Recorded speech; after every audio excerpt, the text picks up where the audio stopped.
Hello guys, welcome to G Automotive. I'm Gaurav Advani and today we are here for the all-new Honda City Hybrid. It is powered by the same 1.5-liter petrol engine, but being a hybrid vehicle, the engine is complemented with two electric motors also, one of 95 HP and other of 109 HP. It is offered only in the top-end ZX variant, which includes some new cosmetic changes in the interior as well as it now gets ADAS functions in it. We will talk about all the changes briefly in the video.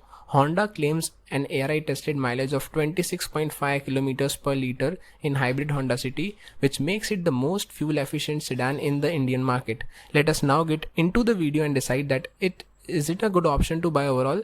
By the time if you're finding the videos to be interesting, please don't forget to subscribe the channel. So now let us get into the video. Let us start with the exterior. In the front it gets reflector based LED headlamps along with LED DRLs and turn indicator. There has been no change in the headlights in the hybrid variant. You get a thick broad chrome strip running across the front. Blue surround around the Honda's logo indicating that it is a hybrid vehicle. Underneath you get front bumper looking like this. It also gets projector based LED fog lamps placed here. And this is how the overall front end of the car looks. Overall from the front there are not much differentiating factors from the hybrid and the normal variants. Let us now move on to the side profile. It gets the same 16-inch diamond cut alloy wheels with a tire profile of 185/55 R16. There has been no change in the design of the alloy wheels. Turn indicators placed on the ORVM. Chrome finished exterior door handles along with a request sensor on the driver's side. Now take a wider view at the side profile of the car. It gets an overall length of 4.54 meters, width of 1.74 meters and height of 1.48 meters. It also gets an electric sunroof which is decent in size along with a shark fin antenna. Let us now move on to the rear end of the car. This is how its LED tail lamps look. There has been no change in the LED tail lamps also. You get the badging of EHEV mentioning that it is a hybrid variant, along with badging of ZX that is top end variant. 4 reverse parking sensors at the rear. Blue surround around the Honda's logo at the rear. Reverse parking camera, badging of City, rear spoiler and high mount stop lamp. And this is how the overall rear end of the car looks. Let us now open the boot. You get a request sensor placed here. You get an overall boot space of 410 liters, which is quite decent, and you can store good amount of luggage in it, especially when you are going on a family trip. You can store good amount of luggage. That's advantage of being a sedan. Let us now close the boot and get inside the car. Let us now talk about the interior of the car. On the driver's side door you get controls for all the 4 power windows along with controls for child lock and electrically adjustable ORVMs. You also get chrome finish interior door handle along with soft touch leatherette upholstery on the door itself. Underneath, space for 1 liter bottle and some additional storage. On the left hand side you get controls here for Honda sensing, traction control and headlight leveling option. The AC vent is placed here. You also get the push start stop button placed here.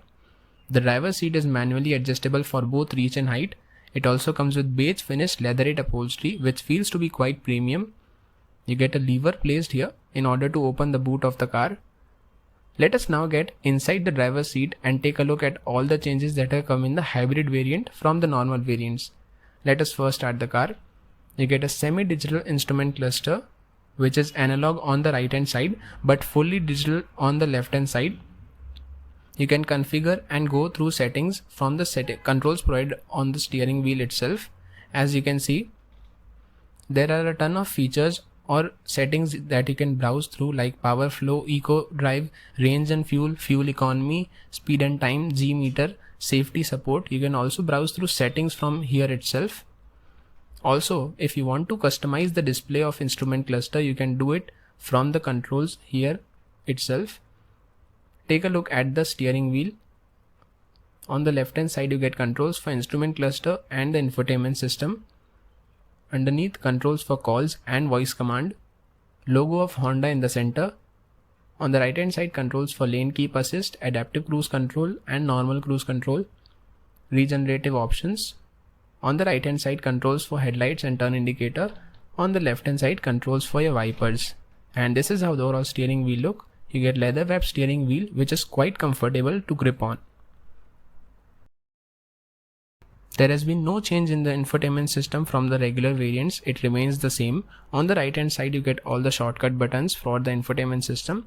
All other options include radio, USB iPod, connectivity of Bluetooth audio from your phone, Android Auto and Apple CarPlay connectivity. You can also use apps from it in the fourth option. Underneath you get controls for automatic climate control AC. You also get controls here for front and rear defoggers. Underneath a 12-volt charging socket with two USB charging sockets, one for Android Auto and Apple CarPlay connectivity, two cup holders placed just beneath it, gear lever, button provided here for economy mode. You also get electronic parking brake now in it, along with brake hold feature.